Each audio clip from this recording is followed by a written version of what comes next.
वेदांतातील ग्रंथ श्रवण करण्यासाठी आमच्या चॅनलला सबस्क्राईब करा व बेल आयकॉन दाबायला विसरू नका.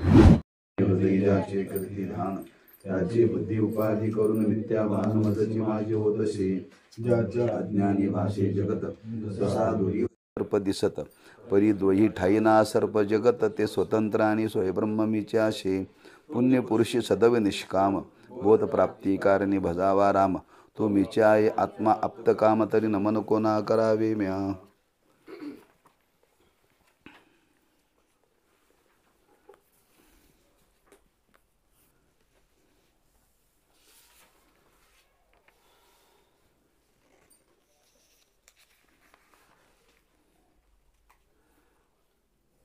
पूर्व पक्ष म्हणतो की जीव आणि ब्रह्मामध्ये अनेक फरक आहे, त्यामुळे त्यांची ऐक्यता होऊ शकत नाही. हा ग्रंथ निष्फळ आहे.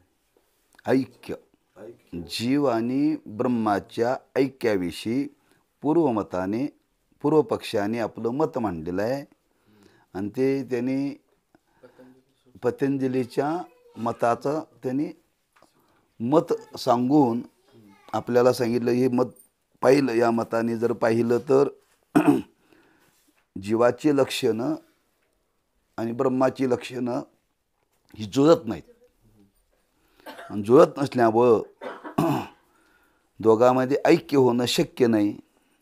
ज्या अर्थी जीव आणि ब्रह्म याच्यामध्ये ऐक्य होणं शक्य नाही त्या अर्थी तुमच्या ग्रंथाचा प्रतिपाद्यविषय जो जीवब्रह्मैक्य ज्ञान हा होऊ शकत नाही, तेव्हा तुमचा ग्रंथ निष्फळ आहे असं पूर्वपक्षाने मत मांडलेलं आहे. असं बोललं पाहिजे, हां असं सांगितलं पाहिजे.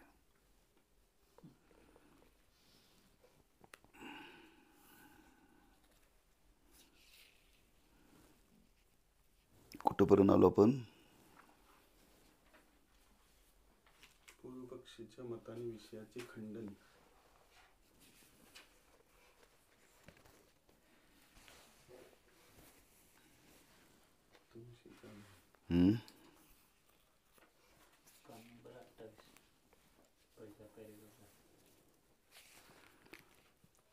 वेदांताचे म्हणणे बरोबर नाही येतं आलो ना. हा पॅराग्राफ असला ना, त्याच्या खालचं दुसरं ना का त्याच्या खाली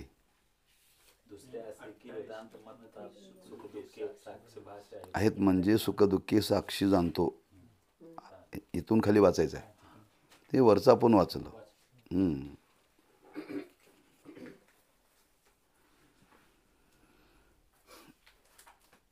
मनुष्य मात्र स्वतःच्या जीवाचे फक्त करता भोगता या रूपाने ज्ञान आहे. त्याशिवाय साक्षी म्हणून कुणी आपणात आहे असे कोणाशी ज्ञान नाही. वंद्यापुत्राचे कोणास ज्ञान नाही म्हणतो जसा नाहीच, त्याचप्रमाणे ज्या अर्थी साक्षीचे कोणा ज्ञान नाही त्या अर्थी वंद्यापुत्राप्रमाणे आम्ही साक्षी मानित नाही. क्षणभर वेदांताच्या कल्पनेप्रमाणे मानला तरीही त्याचे ब्रह्माशी एकत्व घडणार नाही. कारण प्रतिशरीराच्या ठिकाणी जशी बुद्धी भिन्न मानता तसे साक्षी भिन्न मानले पाहिजेत. साक्षी भिन्न मानले म्हणजे साक्षीवर अनेकत्व हा धर्म आलाच. अनेकत्व धर्ममान साक्षीचे एकत्व धर्ममान ब्रह्माशी ऐक्य संभवत नाही. हां, ती एकता सांगत असताना त्याच्यामध्ये साक्षी एक शब्द आला. पूर्वपक्षाने मत मांडलं साक्षीचा अनुभव कोणाला नाही आहे. कसा नाही, त्यांनी उदाहरण दिलं वंद्यापुत्राचं. वंदेला झालेला पुत्र कोणी पाहिलेलाच नाही, तसं साक्षीत्वाचा अनुभव कोणाला नाहीच आहे. तेव्हा हे एकत्व जुळत नाही. ठीक आहे, मांडलं तुमच्या म्हणण्याप्रमाणे साक्षी मांडलं तर त्यांचं म्हणणं आहे प्रत्येकातला साक्षी भिन्न भिन्न आहे. प्रत्येकातला साक्षी हा एकच साक्षी नाही आहे आणि प्रत्येकातला साक्षी भिन्न असल्यामुळं अनेकत्व धर्म आले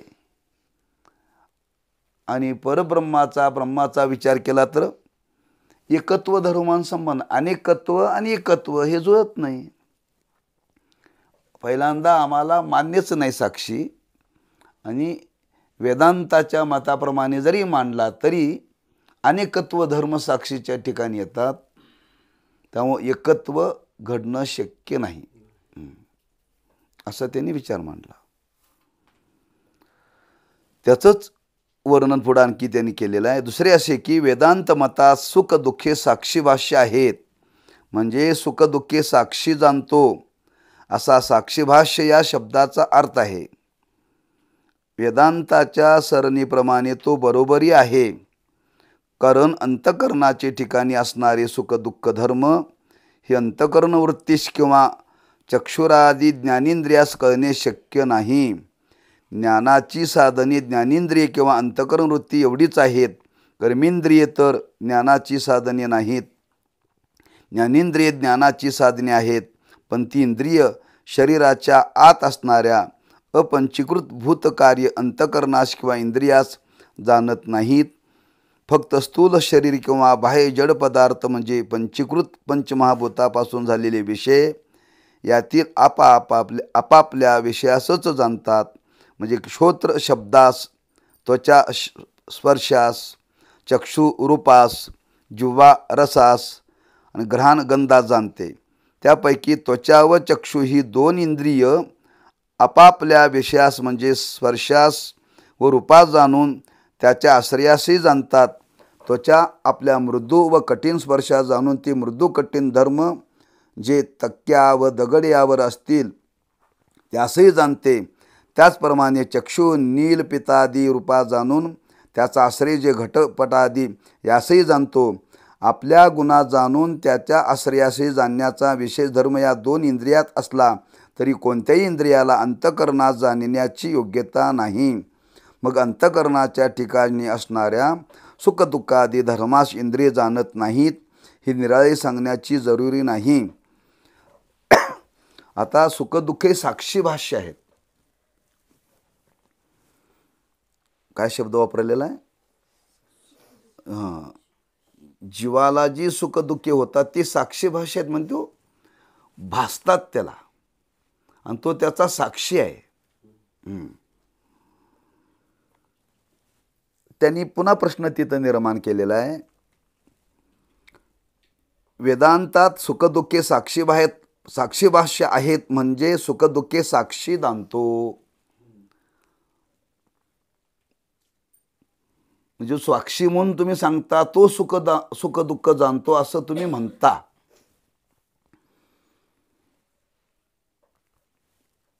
त्यांनी ठीक आहे, तुमच्या म्हणण्याप्रमाणे आपण धरू.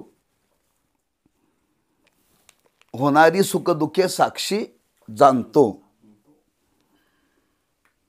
म्हणजे सुखदुःख होतात कुठं? अंतकरणामध्ये. अंतकरणामध्ये झालेलं सुखदुःख अंतकरणाला कळतं का, असा त्यांनी पहिला प्रश्न केला आहे. अंतकरणाचे ठिकाणी असणारे सुखदुःख धर्म हे अंतकरण वृत्तीस किंवा चक्षुरादी ज्ञानेंद्रियास कळणे शक्य नाही. शक्य नाही असं त्यांनी विचार मांडलेला आहे बरं का. म्हणजे सुखदुःख झालेली अंतकरण वृत्तीस वा जी 5 ज्ञानेंद्रिय सांगितलीत, चक्षुरादी ज्ञानेंद्रिय, त्यांनाही कळणे शक्य नाही. कसं? त्यांनी त्याच्या पद्धतीनं पटवून दिलेलं आहे. ज्ञानाची साधने ज्ञानेंद्रिय किंवा अंतकरण वृत्ती एवढीच आहेत बरं का. ज्ञान झालेलं हे अंतकरणाला कळतं, आणि ज्ञान ज्या इंद्रियाच्या द्वारे होतं ती ज्ञानेंद्रिय बरं का. अंतकरण या शब्दाचा अर्थ की करण म्हणजे साधन, अंत म्हणजे आतलं. आत काय काय चालतं ते जाणण्याचं साधन म्हणजे अंतःकरण बरं का. डोळ्याला आतलं दिसत नाही, डोळे बाहेरचं पाहतात. कानाला आत काय चाललंय कळत नाही, बाहेरचं कळतं बरं का. गंधाला घाणेंद्रियाला बाहेरचं कळतं, आतलं कळत नाही. ही देवानी याची निर्मिती करताना बाहेरच्या विषयाला जाणण्याची ही साधनं आहेत बरं का. आत काय चाललंय डोळ्यालाही कळत नाही, कानालाही कळत नाही, या घाणेंद्रियाला कळत नाही, त्वचेलाही कळत नाही. जेवढी 5 ज्ञानेंद्रिय दिलेत बाह्य विषयालाही जाणतात, आतल्या विषयाला जाणत नाही, आतल्या विषयाला जाणत नाहीत. बरं ती फक्त ज्ञानेंद्रियच आहेत. त्यातही त्यांनी विचार असा मांडला की कर्मेंद्रिय तर ज्ञानाची साधने नाहीत. 5 ज्ञानेंद्रिय आणि 5 कर्मेंद्रिय सांगितले. कर्मेंद्रिय म्हणजे ज्ञानेंद्रियाने सांगितल्यानंतर ते काम करतात, त्याला कर्मेंद्रिय म्हणतात. त्याला काय कळत नाही बरं का. यांनी सांगायचं आणि त्यांनी काम करायचं, यांनी सांगायचं आणि त्यांनी काम करायचं, दुसरं काही नाही. त्यांना ज्ञान ग्रहण करण्याची योग्यता नाही, फक्त सांगितलं तेवढं काम करायचं, ती कर्मेंद्रिय. ही ज्ञानाची साधने नाहीत. ज्ञानेंद्रिय ज्ञानाची साधने आहेत, पण ती इंद्रिय शरीराच्या आत असणाऱ्या म्हणजे अपंचीकृत भूतकार्य अंतकरणास किंवा इंद्रियास जाणत नाहीत. अपंचीकृत भूतकार्य म्हणजे काय याचे स्पष्टीकरण 5वे तरंगात आहे. तिथं त्याचा विचार मांडलेला आहे. दुसरा तिथं एक आणखी वर्णन करणं, फक्त स्थूल शरीर किंवा बाह्य जड पदार्थ म्हणजे पंचीकृत पंचमहाभूतापासून झालेले विषय. इंद्रिय आणि विषय ही पंचमहाभूतापासून झाली, पण त्याच्यामध्ये थोडासा फरक आहे. अपंचीकृत भूतापासून इंद्रिय झाली आणि पंचीकृत भूतापासून विषय झाले बरं का. हां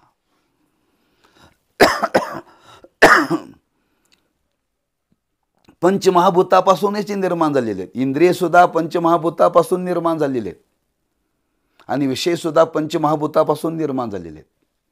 पंचमहाभूत कोणची? जल, अग्नी, वायू, आकाश आणि पृथ्वी.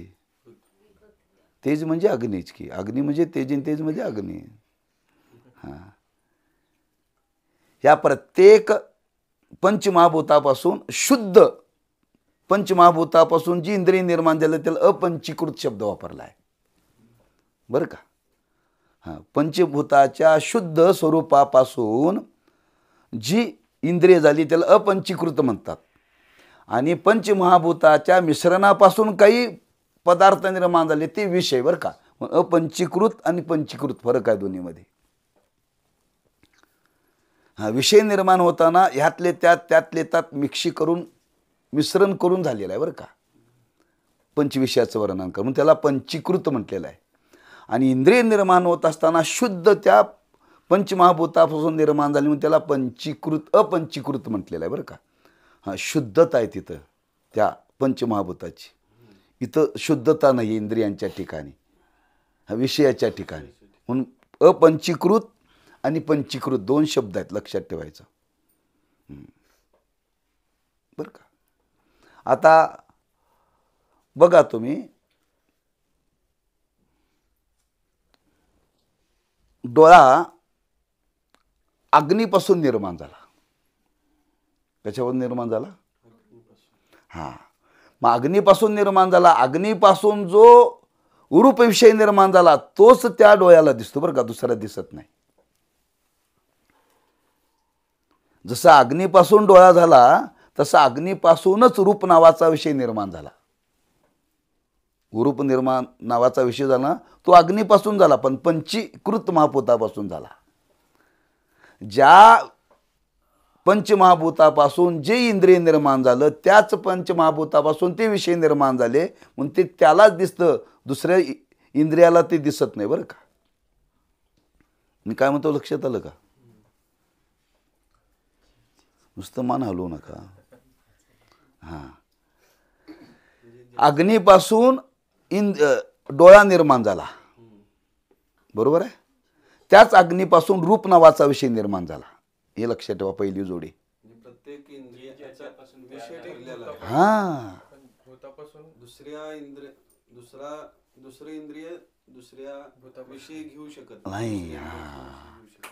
म्हणून अग्नीपासून नेत्र निर्माण झालं आणि त्याच अग्नीपासून रूप नावाचा विषय निर्माण झाला. लक्षात आलं? हा, ते त्याला जाणतं, दुसऱ्याला जाणत नाही.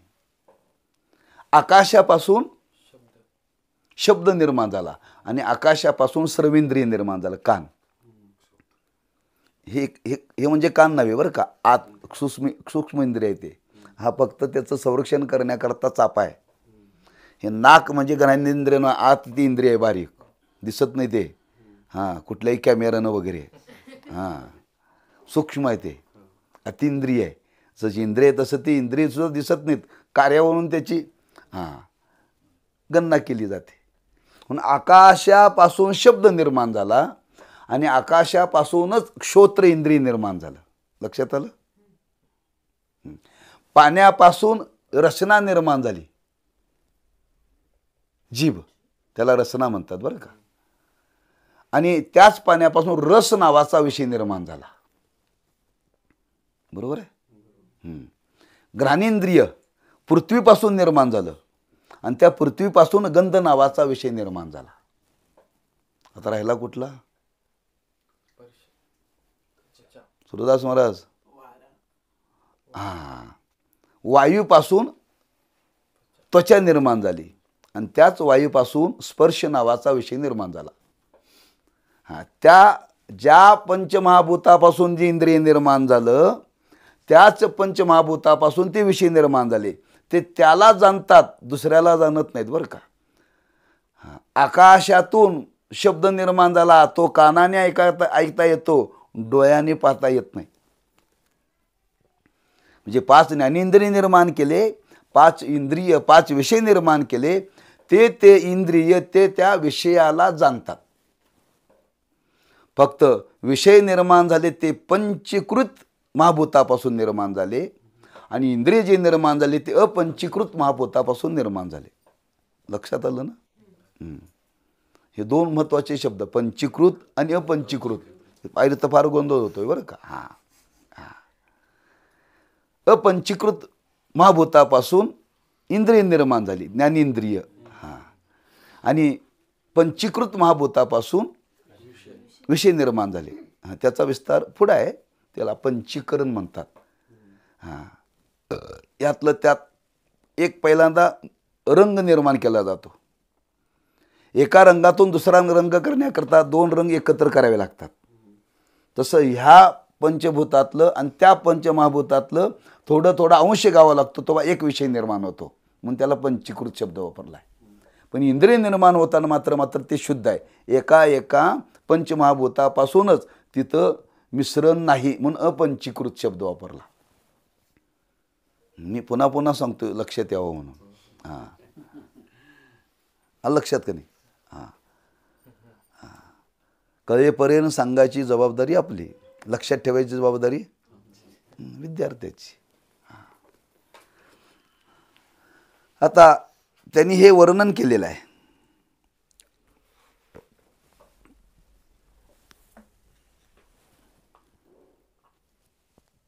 ज्ञानेंद्रिय ज्ञानाची साधने आहेत, म्हणजे ती इंद्रिय शरीराच्या आत असणाऱ्या अपंचीकृत भूतकार्य अंतकरणास किंवा इंद्रियास जाणत नाहीत.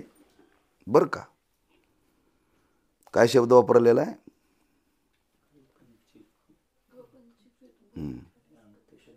इंद्रिय शरीराच्या आत असणाऱ्या पंचीकृत भूतकार्य अंतकरणास किंवा इंद्रियास जाणत नाहीत. कोण जाणत नाहीत?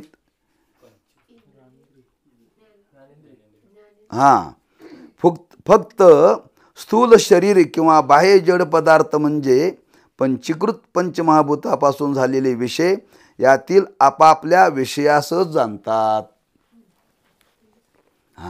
आतलं काय जाणत नाही, ते फक्त बाहेरचंच जाणतात. हो, आतलं काही त्यांना कळत नाही. आत काय चाललंय डोळ्याला काही सांगता येत नाही, आत काय चाललंय कानाला काही सांगता येत नाही, काही सांगता येत नाही. फक्त बाहेर काय जगात काय चाललंय हे लगेच सांगतात माणसं बरं का. लगेच चालतात. म्हणून ती शरीराची रचना तशी केल्या तशी गाडीची रचना केल्या. बाहेर बल्ब लावलेत गाडीला, फोकस. ते आतलं दाखवत नाही, बाहेरचं दाखवतात. आतलं दाखवत नाहीत. हां, फक्त बाहेरचं दाखवण्याकरता जसे ते बाहेरचे दिवे केलेत तशी या इंद्रियांची रचना आहे. ह्या स्थूल शरीराला च्याद्वारे काय बाहेर चाललेलं आहे ते कळतं, आत काय चाललेलं कळत नाही. आपापल्या विषयात जाणतात. म्हणजे श्रोत्र शब्दास, त्वचा स्पर्शास, चक्षु रूपास, जिव्हा रसास आणि घ्राण गंधात जाणते. त्यापैकी त्वचा व चक्षु ही 2 इंद्रिय आपापल्या विषयास म्हणजे स्पर्शास व रूपास जाणून त्याच्या आश्रयाशी जाणतात. त्यातला आणखी बारकावा त्यांनी सांगितला. त्वचा आणि रूप, चक्षु. स्पर्श झालेलं कळतं, पण त्या पदार्थाला ते जाणतात बरं का. हा दगड आहे आणि ही गादी आहे. हा दगड आहे, ही गादी आहे. स्पर्श. डोळ्याला रूप दिसतं. रूप दिसल्यानंतर ते रूप कोणत्या पदार्थावरती, भिंतीवरती रंग आहे म्हणजे त्याचा आश्रय पण जाणतं बरं का. हां, कपड्याचा रंग पाहिला, पण कपडा माणसाने घातला आहे, माणसाच्या अंगावरती आहे. हां, त्या विषयाचं आणि त्या विषयाला आश्रय असलेलं ह्या 2 गोष्टीचं ज्ञान एक रूप, एक डोळ्याला, एक नेत्राला आणि त्वचेला होतं बरं का. बाकीला होत नाही. कानाला शब्द कुठून आला, फक्त कानावरती आला, त्याचा आश्रय कळत नाही बरं का. आश्रय कळत नाही. ज्ञानेंद्रिय गंध आला, पण त्याचा आश्रय कळत नाही. म्हणजे ज्ञानेंद्रियामध्ये सुद्धा बारकावा त्यांनी सांगितलंय बरं का. हां, ते विषयालाही जाणतं आणि त्या विषयाच्या आश्रयालाही जाणतं. फक्त 2च, एक नेत्र आणि त्वचा. आलं लक्षात.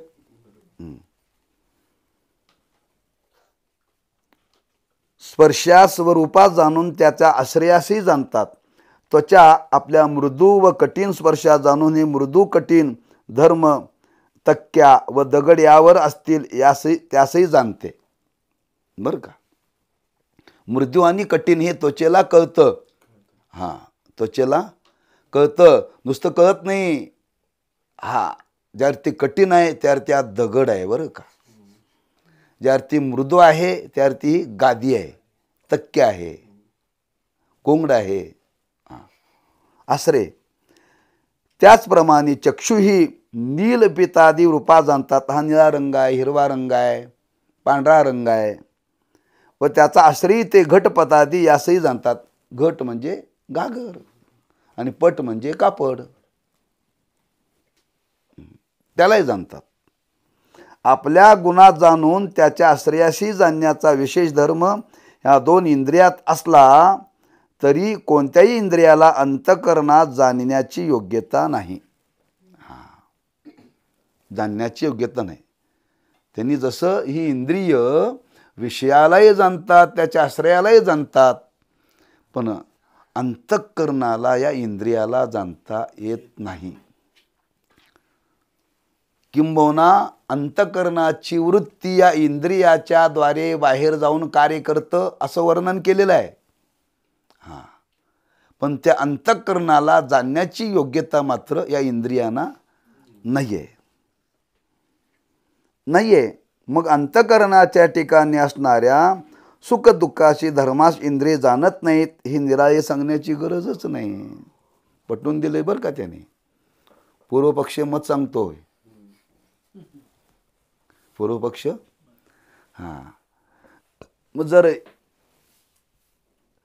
फक्त त्या विषयाला ते जाणतात तर आतल्याला जाणू शकत नाही. तर सुख दुःख साक्षी भाषा आहेत हे कोण जाणतं, हे कसं सिद्ध करताय तुम्ही? हां, जर इंद्रिय जाणू शकत नाहीत, इंद्रिय जाणू शकत नाहीत, म्हणून सुखदुःखादी धर्मास इंद्रिय जाणत नाहीत हे निराळे सांगण्याची जरुरी नाही. आता अंतःकरणाची वृत्ती सुखदुःखात जाणत नाही एवढे सांगावयाचे आहे. आता अंतःकरणाचा संबंध राहिला. इथं आता एक निर्णय झाला की इंद्रिय सुखदुःखाला जाणू शकत नाहीत. हे महत्त्वाचं. एवढा विस्तार करण्याचं कारण काय? इंद्रिय सुखदुःखाला जाणत नाहीत. सुखदुःखाला जाणत नाहीत सांगण्याकरता त्यांनी एवढा विस्तार केला आहे बरं का. आता इंद्रिय आणि अंतःकरण दोन भाग केले त्यांनी. आता अंतःकरण जाणतं का बघूया. आता अंतःकरण जाणतं का बघूया. ज्याप्रमाणे अग्नीच्या ठिकाणी असणारी दाहकता ही अग्नीची वृत्ती आहे. ती आपला आश्रय जो अग्नी त्याहून भिन्न पदार्थास दाह करते, त्याप्रमाणे अंतःकरणाची वृत्ती आपली अधिष्ठानचे अंतःकरण त्याहून भिन्न पदार्थात जाणते. आपल्या अधिष्ठानचे अंतःकरण त्या जाणत नाही. त्यांनी उदाहरण दिले बरं का. अग्नी, अग्नीच्या ठिकाणी काय धर्म आहे? दाह. दाह. म्हणजे आपण अग्नीच्या जवळ जर बसलो, त्याहून त्या अग्नीपासून आपल्याला दाह होतो, म्हणजे भासतं, उष्णता निर्माण होते. अग्नी त्याहून भिन्न पदार्थास दाह करते. म्हणजे अग्नीच्या शेजारी कोणी मनुष्य जर बसला तर त्या अग्नी त्या पदार्थाला दाह करते, त्या पदार्थाला दाह करते. त्याप्रमाणे अंतःकरणाची वृत्ती आपल्या अधिष्ठानचे अंतःकरण त्याहून भिन्न पदार्थात जाणते. तसं अंतःकरण, त्या अंतःकरणाची वृत्ती दुसऱ्या पदार्थाला जाणते, दुसऱ्या पदार्थाला जाणते. आपल्या अधिष्ठानचे अंतःकरण त्यात जाणत नाही, त्यास ती जाणत नाही. अग्नी दुसऱ्याला दाहकतेची जाणीव करून देतो का स्वतःला दाहकतेची जाणीव करून देतो? तसं अंतःकरण सुद्धा त्या विषयाला जाणतं पण स्वतःला ते जाणत नाही, असं त्यांना सांगायचं अग्नीच्या दृष्टांताने बरं का. अग्नीचा दृष्टांत देऊन सांगतात ते. आपले अधिष्ठानचे अंतःकरण त्याहून भिन्न पदार्थात जाणते. आपले अधिष्ठानचे अंतःकरण त्यात जाणत नाही. शिवाय जी वस्तू वृत्तीच्या अत्यंत समीप असते तिलाही अंतःकरण वृत्ती जाणत नाही. दोन त्यांनी विचार मांडले. एक, अंतःकरण आपल्या स्वरूपाला जाणत नाही, त्याच्यापासून दुसऱ्या पदार्थाला ते जाणतं, दुसऱ्या पदार्थाला ते जाणतं, स्वतःला जाणत नाही. कसं? अग्नीची दाहकता दुसऱ्याला आहे, अग्नीला नाही. अग्नीला नाही. असे बरे पदार्थ आहे. पाणी कोणाला ओलं करतं? दुसऱ्याला. स्वतःला ते ओलं करत नाही. का?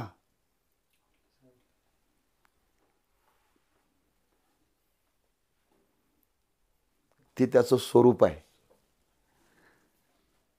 त्याचं ते स्वरूप आहे. अग्नी दुसऱ्याला दाहकते, ते स्वतःला करत नाही. का? ते त्याचं स्वरूपच आहे, ते त्याचं स्वरूपच आहे. दाहक हे अग्नीचं स्वरूपच आहे. दुसऱ्याला ती दाहकतेची जाणीव करून देते.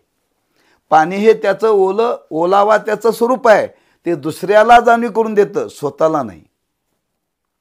तसं अंतःकरण हे सुखदुःख जाणतं, दुसऱ्याचं जाणतं, स्वतः जाणत नाही.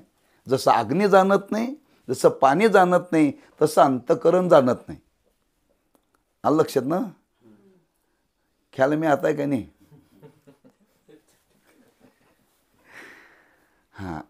निर्णय करायचा आहे ना. निर्णय करण्याकरता सूक्ष्म आहे. बुद्धीला थोडासा ताण द्यावा लागतो, बुद्धीला थोडंसं द्यावं लागतो. सूक्ष्म आहे तो, आतला विचार आहे, बाहेरचा विचार सगळा ढोबळमानाने स्थूल आहे, लगेच ग्रहण होतं, पण सूक्ष्म लगेच ग्रहण होत नाही.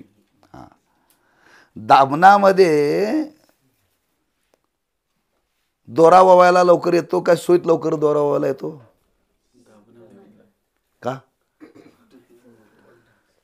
दाबणाचं नाक मोठं आहे, लगेच ओवता येतो. पण सुई जर ओवायचा असेल तर काय करावं लागतंय?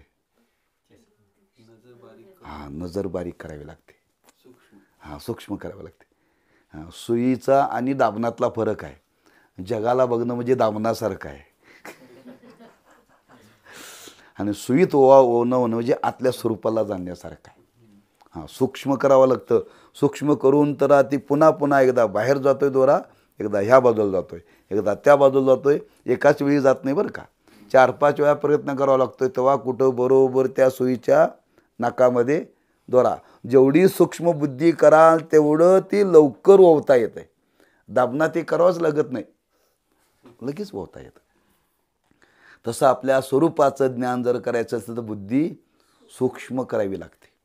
सूक्ष्म करायचे म्हणजे लोक म्हणतात हे नको, आपलं काम नव्हे, आपलं काम नवं बरं का. हां, म्हणून माणसं पुढं पुढं हे जड जड लागलं ना, आता पाठ महिन्यानं झाला तर चालतंय, आठवड्यालाच नको. जड जड चाललं की म्हणजे सावकाच, आता नको, गडबड नको म्हणतो बरं का. हां, पण सूक्ष्मता आहे ती. हां, म्हणून ती सूक्ष्मता त्या मतातून प्रगट केलेली आहे.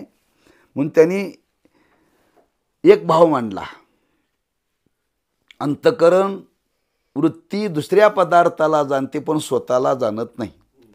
तसंच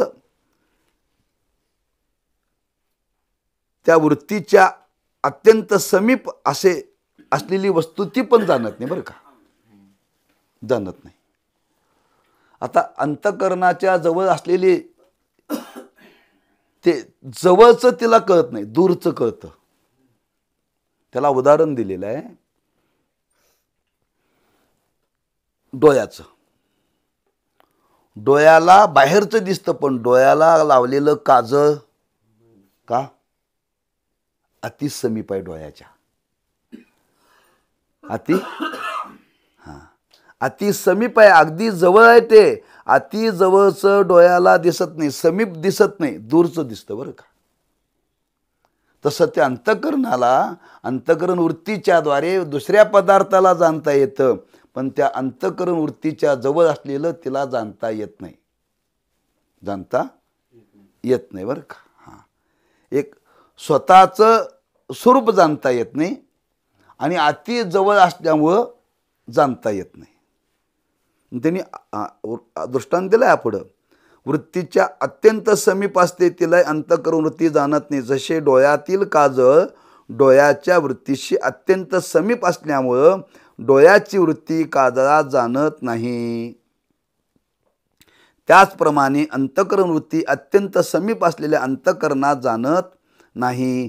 अर्थात अंतकरणाचे ठिकाणी असणाऱ्या सुखदुःखाशी जाणत नाही. अंतकरणाला जाणत नाही, अंतकरण समीप असलेल्या पदार्थाला जाणत नाही. तेव्हा अति समीप ही सुखदुःख अंतकरणामध्ये असल्यामुळं अंतकरण सुखदुःखाला जाणत नाही. त्यांनी पटवून दिले बरं का. हां, विचारांनी पटवून दिले. त्यात कोणालाही तक्रार करता येत नाही. हां,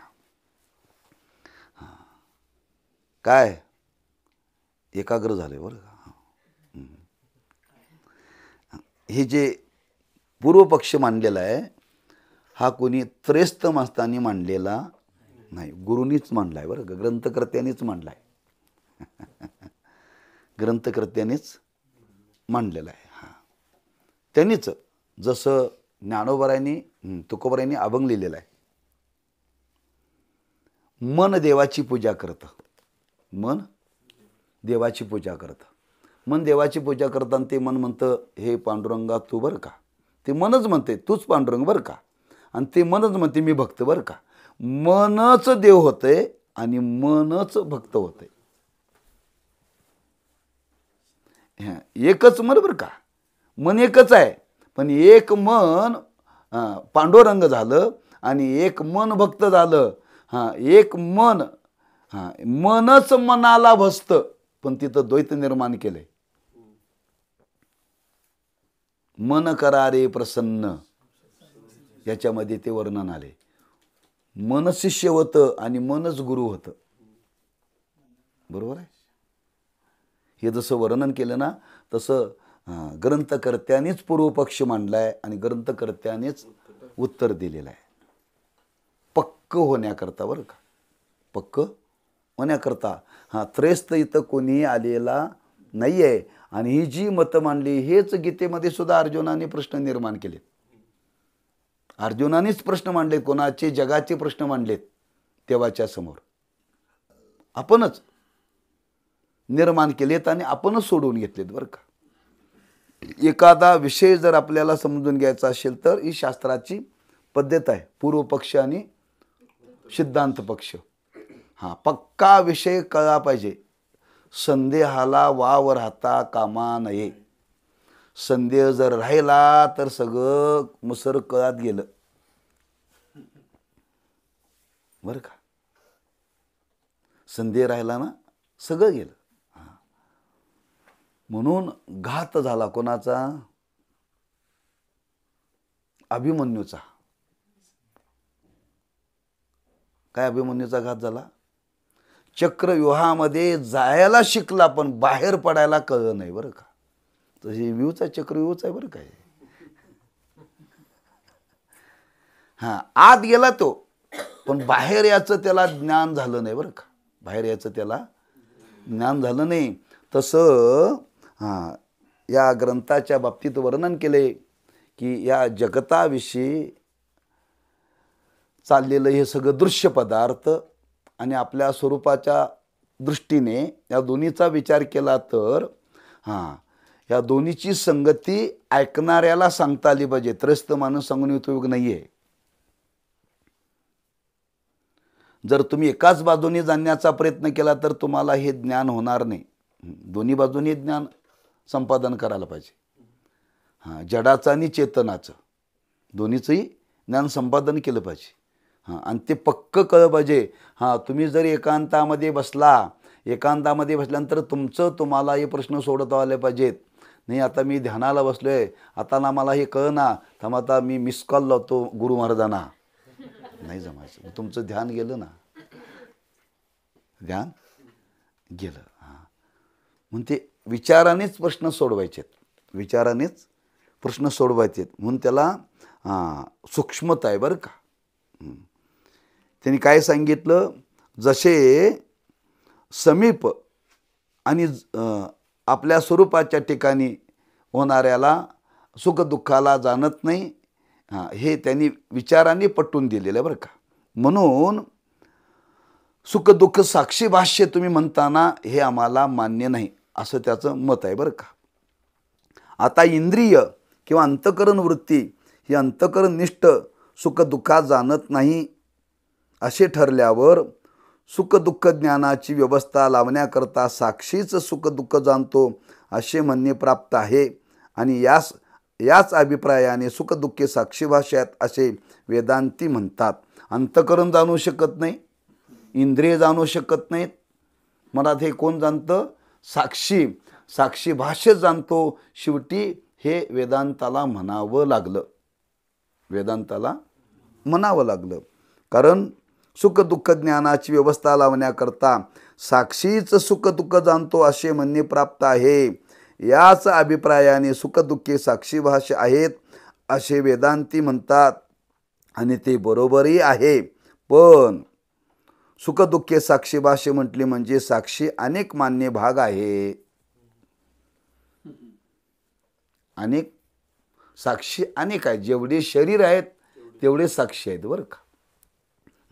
त्यांनी इथंपर्यंत आणलेलं आहे. साक्षी भाष्य ती काय? तुमच्या मताप्रमाणे आम्ही आता स्वीकारू, दुसरा पर्याय आता इथं नाही आहे. पण अनेक मानले तर सुख दुःखाचा संकर नसला तरी सुख दुःख ज्ञानाच्या संकराचा दोष कायम राहतोच. आता जेवढे शरीर आहेत तेवढे जीव आहेत, जेवढे जीव आहेत तेवढे साक्षी आहेत. साक्षी अनेक झाले ना, साक्षी अनेक झाले. प्रत्येकाची सुख दुःख भिन्न. तुम्हाला जो सुख दुःखाचा अनुभव आहे तो मला नाही, जो मला आहे तो तुम्हाला नाही. वेगळी वेगळी आली, प्रत्येकाची सुख दुःख वेगळी आली का? साक्षीच वेगळा ना. तेव्हा अनेकत्व धर्म येतो इथं, अनेकत्व धर्म येतो. साक्षी भाष्य म्हटली म्हणजे साक्षी अनेक मान्य भाग आहे. ते अनेक न मानले तर सुखदुःखाचा संकर नसला तरी सुखदुःख ज्ञानाच्या संकराचा दोष कायम राहतोच. म्हणून साक्षी अनेक मानली पाहिजेत. म्हणजे साक्षीवर अनेकत्व व ब्रह्मावर एकत्वाशी विरुद्ध धर्म असल्यामुळे जीवाचे ब्रह्माशी एकत्व घडत नाही. इतकेच नाही तर वेदांत्यांनी मानलेल्या साक्षीचीही ब्रह्माशी एकत्व घडत नाही. कोणत्याही प्रकाराने जीव ब्रह्मैक्य या विषयाची सिद्धी होत नाही. म्हणून ग्रंथारंभ निष्फळ आहे, निष्फळ आहे. तुम्ही याच्या नादाला लागूच नका. यांचं सांगणं हे अनुभवाला जोडण्यासारखं नाही आहे. हां, तेव्हा हे अनुभवाला जोडण्यासारखं नाही. ग्रंथ ऐकून तुम्हाला फायदा काही होणार नाही. कशाला वेळ घालवत आहे रिकामा? हां, कशाला वेळ घालवत आहे? हां, हे जर एखाद्या दुसऱ्याने जर बहिर्मुख वृत्तीच्या लोकांनी जर ऐकलं ना, हे तो म्हणतात हे बरोबर आहे, ते सांगतात तेच बरोबर आहे. हां, कशाला वेळ घालताय? एवढ्या लांबून यायचं, तासभर बसायचं, दार लावायचं, कोणाशी संबंध ठेवायचं नाही, तासभर ऐकून काय पदरात तुमच्या पडलं? हां, काय याचा फायदा आहे? काहीच नाही फायदा. कशा करता टाईमपास? हेच जर तासभर बाहेर गप्पा मारलं तर असो ऐसा कोटी आठवची नाही, देहीचं विधी भोगोदशा. बरोबर आहे की नाही? हां, तेव्हा जीव ब्रह्मैक्य यांचं ऐक्य जे वेदांत मताने या ग्रंथकर्त्याने सांगितलेलं आहे, हे जुळणं शक्य नाही का? हां, जेवढे जीव तेवढे साक्षी, जेवढे साक्षी ते प्रत्येकाचे सुखदुःख भिन्न. अनेकत्व धर्म आला आणि ब्रह्म एक आहे. अनेकत्व आणि एकत्व जुळत नाही. हां, तेव्हा युती होणं शक्य नाही. तेव्हा आपलं आपलं स्वतंत्र राज्य स्थापन केलेलं बरं.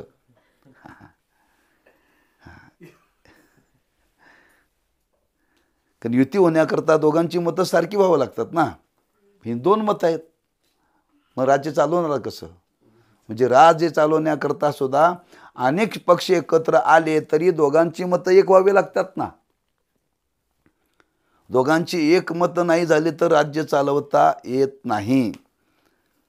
तसं इथं ऐक्य होण्याकरता दोघांचे धर्म सारखे व्हावे लागतात तर ऐक्य. तेव्हा हा ग्रंथ तुमचा निष्फळ आहे असं पूर्वपक्ष आपलं मत व्यक्त करतो.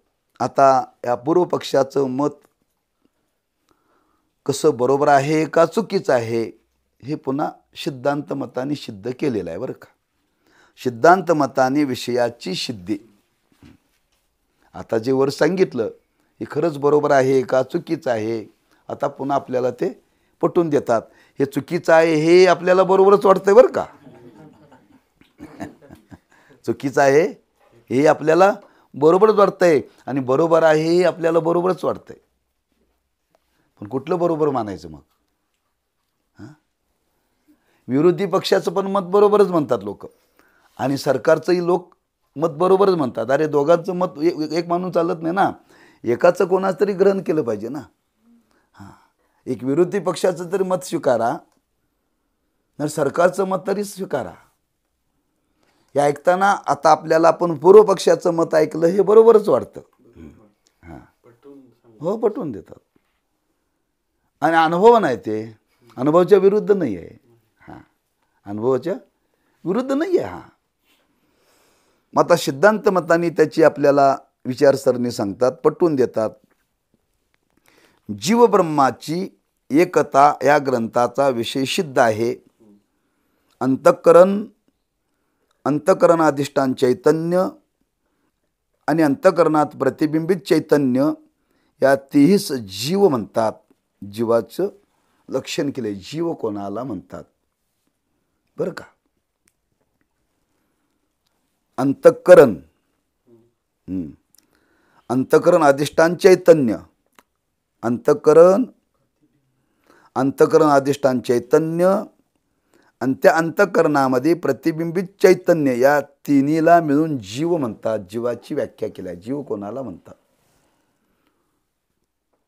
शास्त्रांनी केलेली व्याख्या बरं काय, ग्रंथकर्त्यांनी शास्त्राने, वेदांत शास्त्राने जीव कोणाला म्हणतात त्या जीवाची व्याख्या केलेली आहे. जीव आणि ब्रह्म, हां, ब्रह्माची व्याख्या केलेली आहे, लक्षण केलेलं आहे, आणि जीवाचंही लक्षण केलेलं आहे. आणि ते लक्षण करून आपल्याला ते पटवून देतात. जीव मग ते खाली दिले बघा इथं. हां, विशेष आत्मा, अंतःकरण किंवा साभास अंतःकरण बरोबर जीव. विशेषण बरोबर विशिष्ट असं केले बरं का. विशेष्य अधिक विशेषण बरोबर विशिष्ट. विशेष्य काय आहे? आत्मा. विशेषण काय आहे? अंतःकरण. हां, साभास अंतःकरण बरोबर जीव, अशी जीवाची व्याख्या केलेली आहे. त्यात अंतःकरण अधिष्ठान चैतन्य विशेष आहे. अंतःकरण स्थित आभास एवढा भाग विशेषण आहे. विशेष चैतन्य आणि विशेषण साभास अंतःकरण मिळून जो विशिष्ट तो जीवपदाचा वाच्य आहे. जीवपदाचा वाच्य आहे. म्हणजे आता वाच्य म्हणजे जीव म्हणतात. हां, असं ते उच्चार होते, त्याला वाच्य म्हणतात. आणखी एकदा वास्तू लक्षात घ्या. अंतःकरण अधिष्ठान चैतन्य विशेष आहे, खाली दिलेलं बघा. अंतःकरण स्थित आभास एवढा भाग विशेषण आहे. आणि विशेष चैतन्य आणि विशेषण साभास अंतःकरण मिळून जो विशिष्ट तो जीवपदाचा वाच्य आहे. खालचं जे समीकरण सांगितले तिथं स्पष्टीकरण केलंय. आता तो जीवपदाचा वाच्य आहे. विशेष्टापैकी विशेषण किंवा विशेष्य यापैकी कोणत्याही एका पदार्थाचा स्वीकार केला नाही तर विशिष्ट जो जीव त्याचे स्वरूप सिद्ध होणार नाही. विशेष आणि विशेषण दोन्हीचाही स्वीकार करावा लागतो, तेव्हा सिद्धी होते. एकाचा स्वीकार केला तर शुद्धी होत नाही. विशेषण अधिक विशेष्ट, हां, विशेष ह्या दोन्हीचा स्वीकार केला तर जीवपदाची सिद्धी होते. दोन्हीपैकी एक घेतलं तर जीवपदाची सिद्धी होत नाही. विशेषण किंवा विशेष्य यापैकी कोणत्याही एका पदार्थाचा स्वीकार केला नाही तर विशिष्ट जो जीव त्याचे स्वरूप सिद्ध होणार नाही. कोणत्याही राजसेवकाचे ठिकाणी राजसत्तांश दिसत नाही म्हणून मानला नाही तर त्याचे राजसेवकत्व नष्ट होईल. त्यांनी दृष्टांत दिलाय, उदाहरण दिलंय. काय उदाहरण दिले बरं का. आता सरकारी नोकर आहे, शिपाई बरं का, तो सरकारी आहे. आता तो सरकारी शिपाई आहे, पण त्याच्या ठिकाणी राजसत्ता आहे बरं का. त्याच्या ठिकाणी राजसत्ता आहे. हा सरकारचा शिपाई आहे. ग्रामपंचायतीतून शिपायाला त्यांनी सांगितलं तुम्हाला सरपंचाने बोलवलंय. ते म्हणला मी शिपायाचं ऐकत नाही, मला साक्षात सरपंचानेच बोलावला पाहिजे. असं जर म्हटलं तर गुन्हा दाखल होतोय. कारण त्या सरपंचाने जो सेवक पाठवला तो त्याच्या सत्तेतला आहे सेवक. हा, सत्ता कोणाच्या गावावरती? सरपंचाची. पण त्याची सत्ता आज सेवकाच्या रूपाने काम करते गावात. सरपंच झाडू मारायला येत नाही, सरपंच घरपाळा वसूल करायला, पण सरपंचाची सत्ता सेवकाच्या रूपाने आपल्या दारात येते. त्याचा स्वीकार करावा लागतो. लक्षात आलं का? हा, तो सामान्य आहे, शिपाई सामान्य आहे, पण त्याच्या ठिकाणी राजसत्ता काम करते. कुणी म्हणे आम्ही मानणार नाही तर व्यवहारच होणार नाही. पंतप्रधानानेच आम्हाला सांगायला पाहिजे, आम्ही मुख्यमंत्र्याचं ऐकणार नाही. त्याच्या खालची ती सत्ता तिथं आहे. हां, जेवढे सेवक आहेत ना, त्या सेवकाच्या ठिकाणी राजसत्ता अंश रूपाने राहते आणि ती कार्य करते. लक्षात ठेवा, कार्य लक्षात आलं का दृष्टांत? हां, राजसत्ता अंश दिसत नाहीये. हां, त्या सेवकाच्या ठिकाणी दिसत नाही, पण तिथं राजसत्तेचा अंश आहे. ती मानावी लागते, ती मानावी लागते. हां, राजसत्तांश दिसत नाही म्हणून मानला नाही तर त्याचे सेवकत्व नष्ट होईल. हां, शिपाई हे पद शिल्लक राहणार नाही. तिथं राजसत्ता आहे, तिथं सत्ता आहे, तो सत्तेवरती आहे. म्हणून ते पोलिसांनी एकदा गाडी अडवली बरं का, शिटी मारली. शिटी मारल्यानंतर गाडी जाग्यावर न थांबवता पुढं थांबवली. तो पोलीस आला तिथं. त्याने सांगितलं, कधीही पोलिसांनी शिट्टी मारली की गाडी थांबवायची. का? आमच्या ह्या ड्रेसचा मान राखावा लागतो तुम्हाला. तुम्ही जर याचा अपमान केला तर दोष लागतो म्हटलं नाही त्यांना. हां, नंतर काय व्यवहार असेल तो पुढं. शिट्टी मारली की गाडी थांबली पाहिजे का? तिथं राजसत्ता आहे. हे पोलीस काय शिट्टी मारतोय, आम्ही थांबणार नाही असं म्हणून चालत नाही. पोलिसांनी सांगितलं बरं का, या ड्रेसचा, ह्या वर्दीचा कधी अपमान करायचा नाही. अपमान केले मग ते तापतोय बरं का पोलीस. हां, तो पोलीस हा वेगळा दंड आहे. मग त्याने हाक मारली की जागेवर थांबायचं. मग त्याला सांगा, हां असं अडचण आहे, आम्ही चाललोय, मग जा, तुम्हाला दंड घेणार नाही. मग तुम्ही काही असू दे, त्याला नंतर पाया पडा, तो वसूल केल्याशिवाय. का? त्याचा अपमान तुम्ही केला. राजसत्ता तिथं राहते. हां, नाही मांडली तर व्यवहार होणार नाही. हां, म्हणून त्याचे राजसेवकत्व नष्ट होईल. त्याचप्रमाणे सर्वव्यापक ब्रह्मचैतन्याचा जेवढा भाव अंतकरणास अधिष्ठान रूपाने आहे. हां, ब्रह्मव्यापक आहे आणि त्याची सत्ता या अंतकरणामध्ये चैतन्याच्या रूपाने आहे. चैतन्याच्या रूपाने. हां, सरकारची सत्ता व्यापक आहे. केंद्र सरकारची सत्ता व्यापक आहे बरं का, सर्वत्र आहे. ती कुठं कुठं विशिष्ट रूपाने आहे बरं का. हां, विशेष रूपाने सर्वत्र आहे, पण विशिष्ट रूपाने ती कुठंतरी एखाद्या राजसेवकाच्या ठिकाणी आहे. तसं ती विशेष रूपाने अंतःकरणामध्ये चैतन्याच्या रूपाने आहे. चैतन्याच्या रूपाने आहे. सर्वव्यापक ब्रह्मचैतन्याचा जेवढा भाग अंतःकरणास अधिष्ठान रूपाने आहे, त्यास कुटस्थ, साक्षी, आत्मा वगैरे नावे आहेत बरं का. त्या अंतःकरणालाच, त्या अंतःकरणामध्येच ती राहते बरं का, इतर ठिकाणी ती राहत नाही. अंतःकरणामध्येच ती राहते सत्ता, आत्मसत्ता, ब्रह्मसत्ता. मग राहते त्या जागेला आत्मा म्हटलंय, त्याला साक्षी म्हटलंय, त्याला कुटस्थ म्हटलंय. सरकारची सत्ता पण तिथं राहते, त्याला शिपाई म्हटलंय, त्याला शिपाई म्हटलंय, त्याला साहेब म्हटलंय. बरोबर आहे का? ती सत्ता तिथं आहे म्हणून. हां, नाव बदललं बरं का, शिपाई नाव बदललं, साहेब नाव बदललं.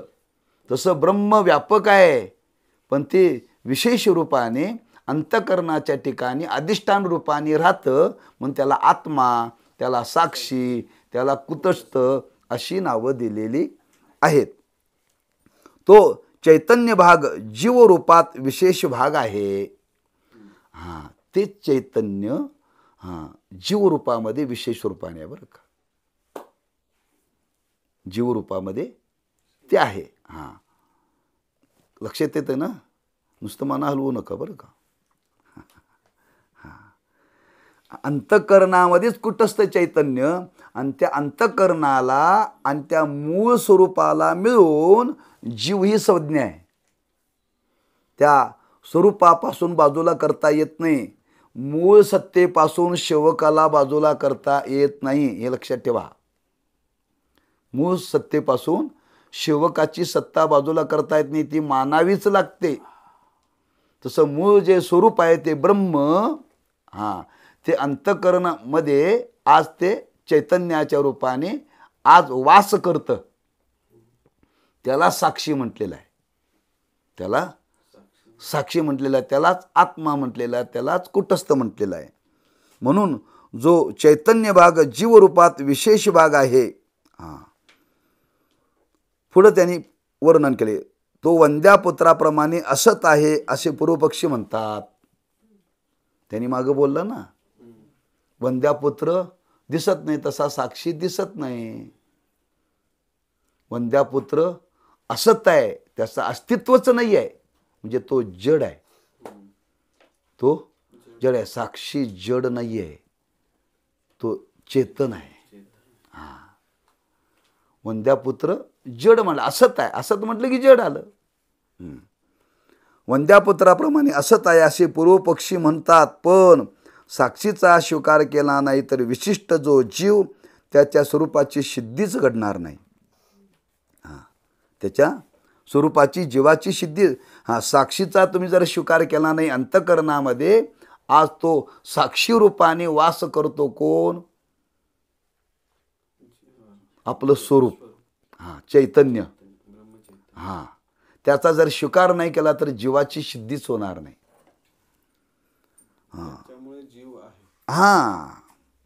तो विशिष्ट तो जीव त्याचा स्वरूपाची सिद्धीच घडणार नाही. याकरता साक्षीचा स्वीकार अवश्य केलाच पाहिजे. विशिष्ट जीवाचे शुद्ध ब्रह्माशी ऐक्य घडत नाही, हे खरे आहे. तथापि विशिष्ट जीवापैकी विशेष भाग जो साक्षी, तो शुद्ध सच्चिदानंद रूप असल्यामुळे त्याचे ब्रह्माशी एकत्व घडते.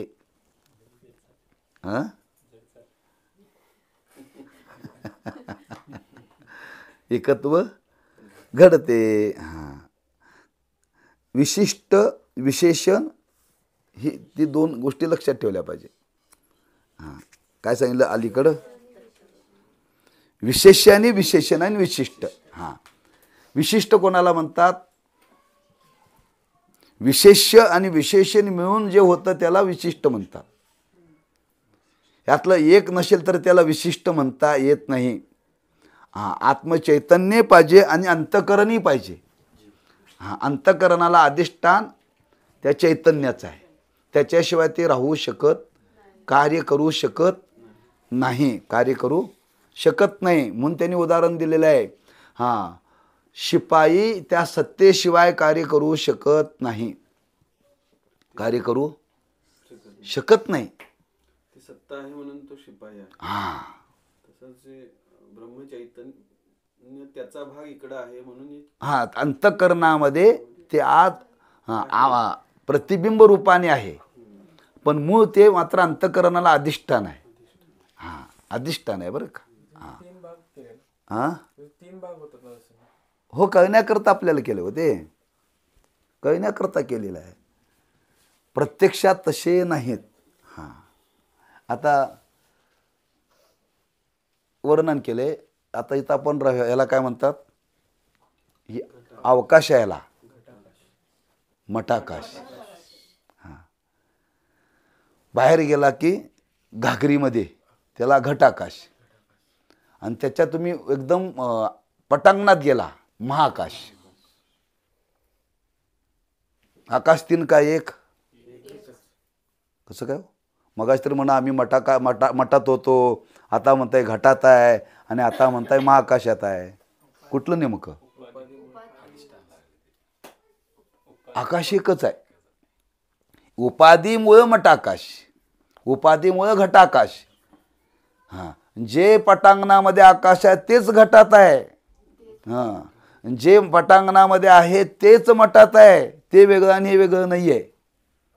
तसं राजसत्ता एकच आहे, ती सर्व ठिकाणी आहे. जी सत्ता आहे तीच त्या शिपायामध्ये आहे, तीच साहेबाच्या ठिकाणी आहे. जेवढे म्हणून आज प्रकार केले ती सत्ताच काम करते, ती सत्ताच काम करते. सत्तेवरती माणसं नसेल तर काम करत नाहीत. ड्रायव्हर दुट्टी करून आला, त्याला म्हटलं चल बस, बसला, माझी आता दुट्टी संपली म्हणतोय तो, दुट्टी संपली. हा, त्या सत्तेत आहे तोपर्यंत तो कार्यरत आहे बरं का. तशी त्या मूळ स्वरूपाची सत्ता अंतःकरणाच्या ठिकाणी कायम आहे, अंतःकरणाच्या ठिकाणी कायम आहे एक. आणि त्या अंतःकरणाला अधिष्ठानी चैतन्याचंच आहे. हा, सत्ता रूपाने आहे आणि त्या अधिष्ठान रूपाने आहे, त्याच्याशिवाय अंतःकरण राहू शकत नाही, त्याच्याशिवाय अंतःकरण राहू शकत नाही आणि त्याच्याशिवाय ते कार्य करू शकत नाही आहे. हां, कार्य करू शकत नाही, ही गोष्ट लक्षात आली. तेच इथं वर्णन केलेलं आहे. ते विशेष विशेषण विशिष्ट हे लक्षात बसत नाही लवकर.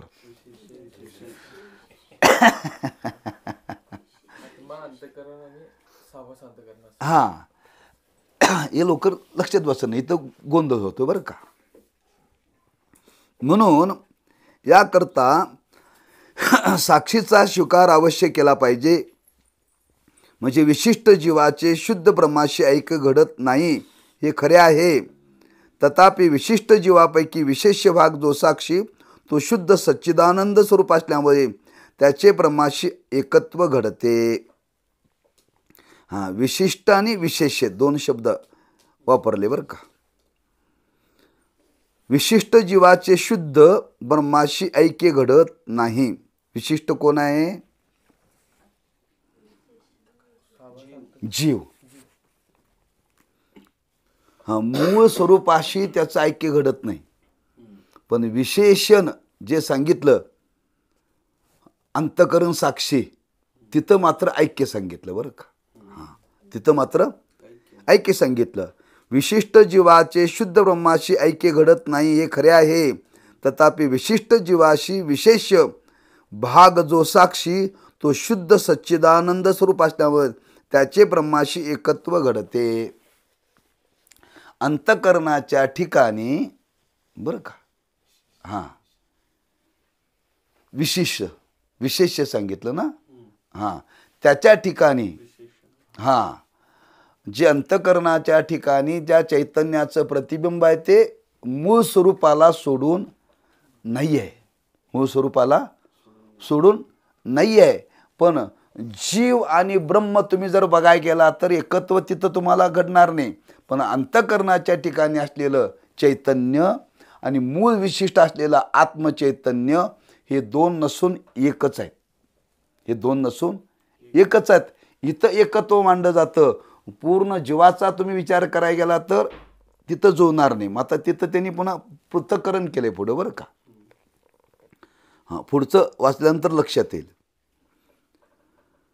विशिष्ट जीवापैकी विशेष भाग जो साक्षी तो शुद्ध सच्चिदानंद स्वरूप असल्यामुळे त्याचे ब्रह्माशी एकत्व घडते.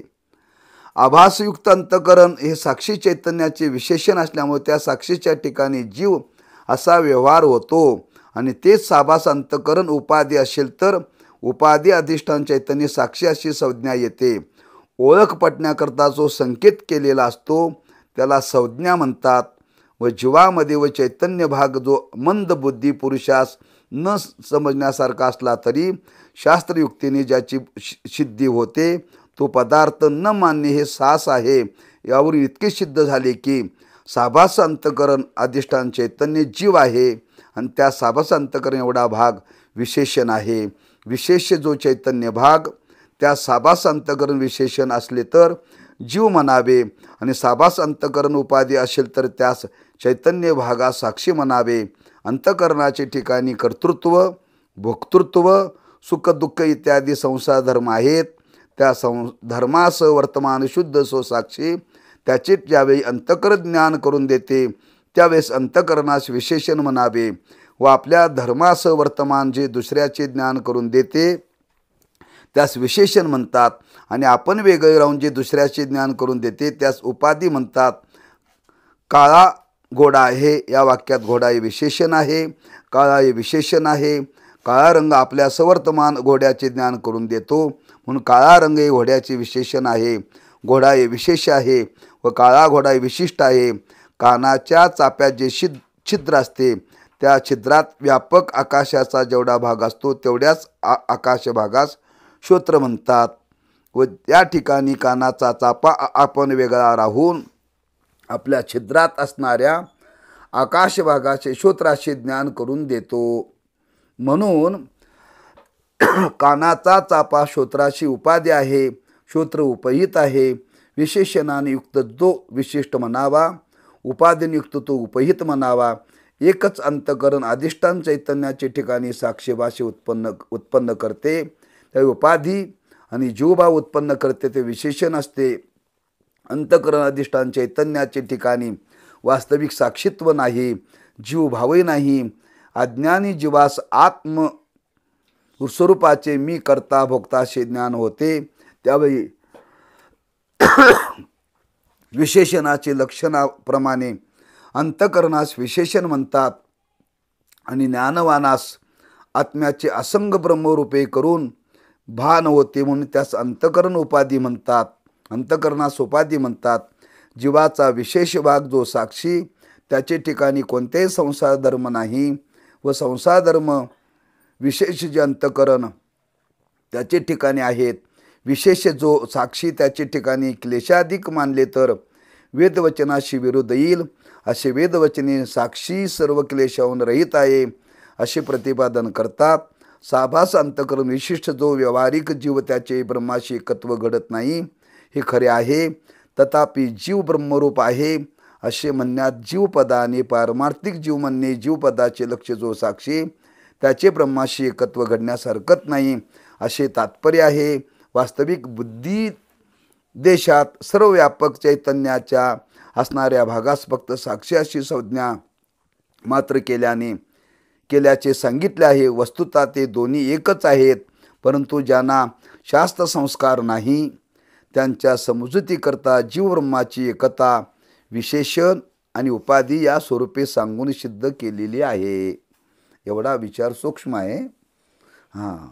तो समजून घ्यायला पाहिजे. एकदा फक्त तुमच्याजवळ मी वाचून दाखवलं, वाचूनही काही कळत नाही, वाचूनही काय कळत नाही बरं का, अजिबात कळत नाही.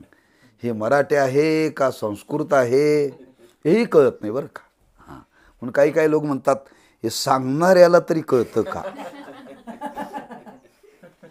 हे सांगणाऱ्याला तरी कळतं का. आता ते कळण्याकरता त्यांनी काही विशेषण ही नावं दिलेली आहेत. फक्त व्यवहार घडण्यापुरतं ही नावं दिलेली आहेत बरं का. प्रत्यक्षात ती तशी तिथं स्थिती नाही आहे. आता ते गणित केलेलं आहे, समीकरण आहे. त्याच्याकरता थोडीशी बुद्धी आपल्याला स्थिर करावी लागेल, सूक्ष्म करावी लागेल. तेव्हा ते कळेल आणि ते आपल्याला कळवून घ्यायचं आहे. कळवून घेण्याकरता तर सगळा आटापिटा चालला आहे. एकदा जीवाची सिद्धी करायची आहे. जीव कळाला की जीवाचं स्वरूप काय आहे कळालं की जीव त्या परब्रह्मापासून कसा वेगळा नाही हे आपल्याला कळेल.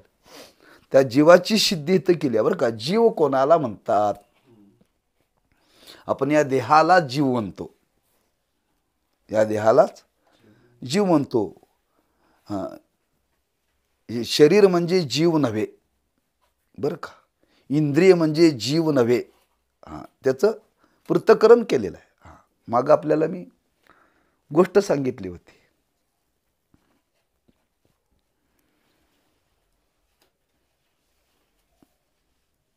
एक ग्रस्त बाजारामध्ये गेले आणि त्यांना वैरण खरेदी करायची होती जनावराकरता. मग ते शहरामध्ये खेड्यातून लोक वैरण बैलगाडीमध्ये घेऊन येतात बरं का. मग तर बैलगाडीमध्ये घेऊन येतात. आल्यानंतर ही गवताची गाडी कितीला, ते म्हणला 500 रुपयाला. मग ठीक आहे, व्यवहार ठरला. ती गवताची गाडी घेऊन तो शेतकरी घेऊन त्या मालकाकडे गेला. मालकाकडे गेल्यानंतर त्या गाडीतलं त्यांनी गवत उतरायला सुरुवात केली. तो मालक म्हटला थांबा, आपला व्यवहार काय झाला आहे, गाडी 500 रुपयाला, गाडी 500 रुपयाला. तो शेतकरी म्हटला हो गाडीतलं गवत 500 रुपयाला, गाडी 500 कशाला होईल? तू बोलताना काय म्हटला? गाडी 500 रुपयाला, गाडी 500 रुपयाला. आता गाडी 500 रुपयाला का गाडीतलं गवत 500 रुपयाला? गाडीतलं गवत 500 रुपयाला. पण घेणारा थोडासा अतिशहाणा होता, त्यामुळे आपलं बोलणं झाले गाडी 500 रुपयाला. गाडी तुम्हाला शक्यच नाही. गवत 500 रुपयाला ठरले. नाही नाही म्हणले आपलं ठरले गाडी 500 रुपयाला. तो म्हणतोय नाही नाही गाडी 500 रुपयाला ठरले. तो म्हणतोय ओ साहेब 500 रुपयाला गवत ठरलंय. नाही नाही म्हणले गाडी 500 रुपयाला. दोघांचं भांडण काय मिटना. त्या शेतकऱ्यांनी विचार केला गवत तर विकलं पाहिजे. हे भांडत बसलो नाही म्हटलो तर गवत पुन्हा घराकडे घेऊन जाता येणार नाही, आपली फेरी फुकट जाईल, आपला प्रपंच चालणार नाही. ही जी काहीतरी संगती लावली पाहिजे, याच्या गवत गळ्यात घातलं पाहिजे आणि गाडी आपली पुन्हा आपल्याला मिळायला पाहिजे. उद्या पुन्हा आणखी गवत घेऊन यायचं आहे ना. आज जर 500 रुपयाला गाडी सहित गवत दिलं तर उद्या काय व्यवहार कसा करायचा? तो शेतकरी विचार करू लागला. योगायोगाने त्या रस्त्याने चालला होता आणि तो होता वकील. हो म्हणले दादा इकडे म्हणले आमचं दोघांचं भांडण मिटवा म्हणे. काय भांडण? काय नाही म्हणले मी गवताची गाडी घेऊन आलो, हे ग्रस्त आले, त्यांनी विचारलं की तिला 500 रुपयाला. ठरला व्यवहार. मी ते गवत घेऊन याच्या दारामध्ये आलो. गवत उतरताना म्हणतो गाडी 500 रुपयाला ठरलेली आहे. गवत नाही, गवतासहित गाडी म्हणतो या. असं कुठे व्यवहार असतो का म्हणले. ठीक आहे तो म्हणतोय ना देऊ आपण त्याला. म्हणले चला 500 रुपयाला गाडी देऊन टाकू. असं करा म्हणले ते गाडीचं गवत काढा बाजूला. गाडीचं गवत काढल्यानंतर त्यांनी सांगितलं हो गवत का काढताय? म्हणजे गवत म्हणजे गाडी का गाडी म्हणजे गवत?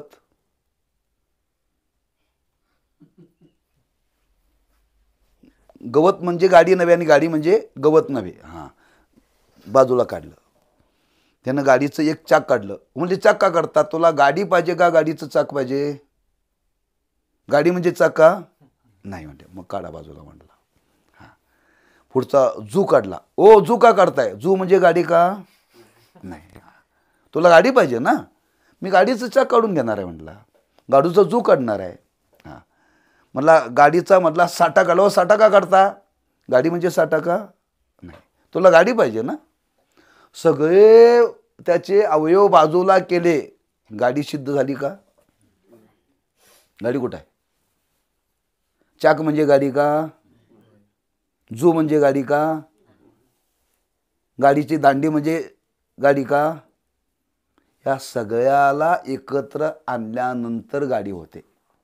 तसं जीव कुठं आहे? त्या जीवाची सिद्धी करायची आहे. जीवाची सिद्धी करायची आहे बरं का. हे शरीर म्हणजे जीव नव्हे, हे कान म्हणजे जीव नव्हे, अंतःकरण म्हणजे जीव नव्हे. हां शेवटी त्या जीवाशी त्या परब्रह्माशी एकता सांगायची आहे. काय हां हे असं पार्ट बाजूला केल्यानंतर कळतं का नाही. हां तसं आता ते एकत्र करून त्यांनी विशेषण आणि विशिष्ट सांगितलेलं आहे. हां आता ते सांगितलेलं आहे. आपण कधी आतापर्यंत आयुष्यात ऐकलेलंच नाही. हे कधी शब्द ऐकलेत का? मग कधीच ऐकले नाही तर मला लगेच एका तासात कसे कळतील हो? कधीच आयुष्यात कधी ऐकलेच नाहीत. कोणाच्या मुखातून ऐकले का तुम्ही? आतापर्यंत कीर्तन किती ऐकले? कधी ऐकले का हे? भाषणं ऐकली आतापर्यंत अनेकांची, कधी ऐकली कोणाच्या भाषणात? घरामध्ये 4 मित्रमंडळी पाहुणे बोलायला बसले तर कधी ऐकले का हे? ही शब्द कोणाच्या मुखातून आतापर्यंत आपण ऐकलेच नाही. ती कशी कळतील हो एका तासात? एका तासात ना एका जन्मात कशी कळतील? ह्या शब्दाचे संस्कारच आपल्याकडे नाहीत हो. ह्या शब्दाचे संस्कारच नाहीत. संस्कारच नाही तर ती बुद्धीला जड जाणारच ना, बुद्धीला पेलणारच नाहीत. कधी या शब्दाचा आयुष्यात संबंध आलाच नाही, कधी संबंध आलाच नाही. तेव्हा शास्त्र संस्काराचा अभाव आहे आणि शास्त्र संस्काराचा अभाव असल्यामुळं हे शब्द एकदा ऐकून आपल्याला कळणार नाही. हां, पुन्हा पुन्हा हे आपल्याला वाचावं लागेल, पुन्हा पुन्हा समजून घ्यावं लागेल. हां, तेव्हा आपल्याला त्याची एकता कळेल. म्हणून हे आत्ता एकदा ऐकून कळणार नाही, पुन्हा आपल्याला हे वाचावं लागेल. हां, पुन्हा याचा अभ्यास करावा लागेल. म्हणून मी फक्त तुमच्यासमोर वाचून दाखवले बरं काय, फक्त वाचून दाखवले. आपण आलोय कुठंपर्यंत तेवढं लक्षात ठेवा. आपण कुठंपर्यंत आलोय याचं लक्षात ठेवा. हां, सिद्धांत मताचा विचार चाललेला आहे आणि सिद्धांत मतामध्ये पहिल्यांदा जीव कोणाला म्हणतात त्याचं लक्षण केलेलं आहे. जीव कोणाला म्हणतात त्याचं लक्षण केलेलं आहे. पहिल्यांदा जीवाचं लक्षण तुम्हाला जर कळालं तर पुढची प्रक्रिया कळेल. जीवच नाही केला तर तुमचा जीव गेला तरी जीवाचं लक्षण कळणार.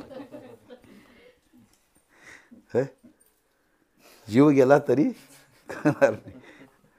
हां, जीव कशाला म्हणतात, एक संज्ञा केली आपल्याला. हे जीव आणि ब्रह्म यांचं ऐक्य आहे हे सांगण्याकरता एक लक्षण केलंय.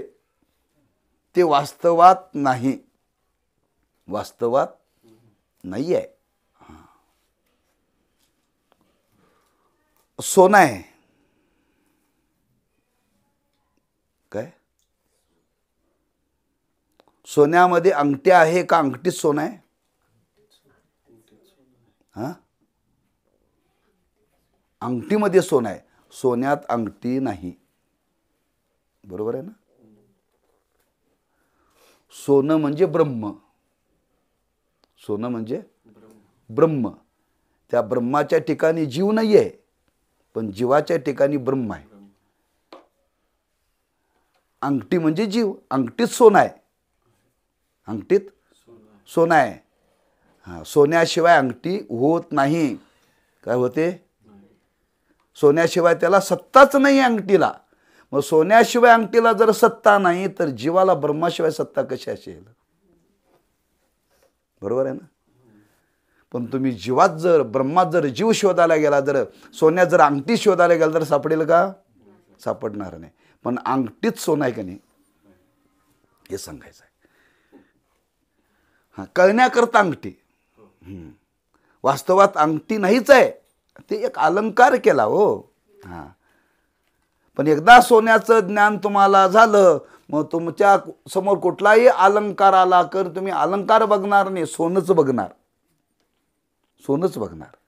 तसं एकदा तुम्हाला ते स्वरूपाचं एकदा ज्ञान झालं की तुम्हाला जीव जीव जगात दिसणार नाही, ब्रह्मच दिसणार. पण ह्या जीवाकडून गेल्याशिवाय ब्रह्माकडे जाता येत नाही. मग ते लक्षण करावं लागतं. हां, वास्तवात हां, जीव असा स्वतंत्र नाही आहे. अंगठी काही कालापुरते स्वतंत्र, पुन्हा ती सोन्याशी एकरूपच होणार आहे. कधी होणार आहे? ज्या दिवशी तुम्हाला जाळलं जाईल अंगठी सहित, त्या दिवशी. अंगठी सहित जाळलं जाईल त्या दिवशी. का? एकदा अंगठी जर अग्नीशी गेली की सोन्याशी एकरूप होते, सोन्याशी एकरूप होते. हां, तसं आपल्या स्वरूपाशी आपलं एकरूप कायम आहे. हां, हे व्यवहार करण्याकरता ही संज्ञा केलेली आहे. म्हणून आम्हा तुम्हाला जीव, आता हे वेगळेपण निर्माण झालेलं आहे, हे भिन्नत्व आम्हाला जाणवायला लागलं. मी देव कसा असेल, मी ब्रह्म कसा असेल? अरे तूच ब्रह्म आहेस. मग आता ते सांगायला पाहिजे. हे चाललेल्या व्यवहाराला धरून सांगता येत नाही. त्याला तुम्हाला शास्त्राचाच विचार मांडावा लागेल आणि तो शास्त्राचा विचार मांडण्याकरता, तो कळण्याकरता थोडीशी बुद्धी सूक्ष्म करावी लागेल. आलं लक्षात? हां, घ्या आता इथंच थांबूया. पुंडलिक वरदारी विठ्ठल श्री ज्ञानदेव तुकारा विठ्ठल विठ्ठल विठ्ठल विठ्ठल.